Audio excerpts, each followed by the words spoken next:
want people to help us. And I think having Vivek and Elon on our side is going to be a great opportunity for us.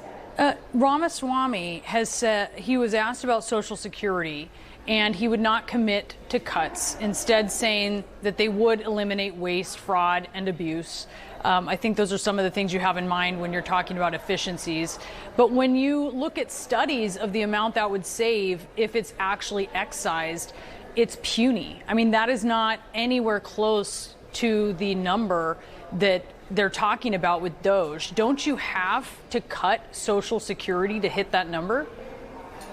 You absolutely do not have to cut Social Security to hit that number. As a matter of fact, Medicare and Medicaid is where we should be looking at trying to find efficiencies. Healthcare costs have skyrocketed, particularly after Obamacare was implemented, and there are opportunities for us to try to find ways to rein in that spending on the healthcare side. I also think that there is discretionary spending that we should be looking at that we can tackle, but I don't think Social Security is something that's even being discussed by House Republicans. Well, it is by one, actually, your colleague. Let's listen to Congressman Rich McCormick. We're going to have some hard decisions. We got to bring the Democrats in and talk about Social Security, Medicaid, Medicare. There's hundreds of billions of dollars to be saved, and we know how to do it. We just have to have the stomach to actually take those challenges on. I mean, this is something that is being discussed by people who are saying the quiet part out loud.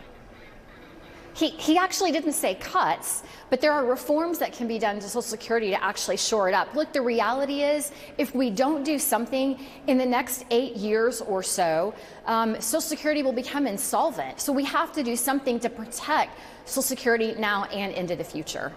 But I hear what you're saying about that, but we're talking about $2 trillion. If you had a smaller number, it might make sense what you're talking about, the inefficiencies.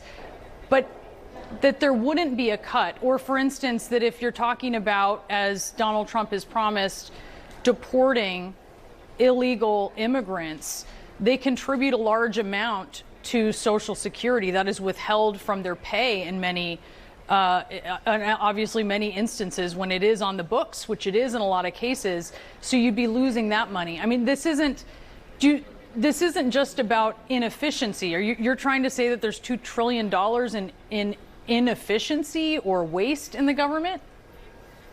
I think there's the possibility that that exists, but it's not attacking Social Security. It's going to be looking at discretionary spending and also Medicare and Medicaid. There's conversations happening around block granting.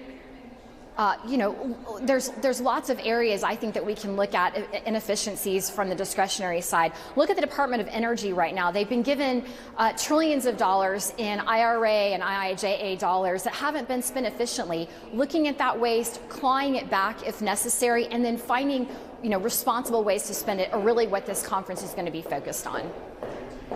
So, and you have introduced a bill that tries to address duplicative grants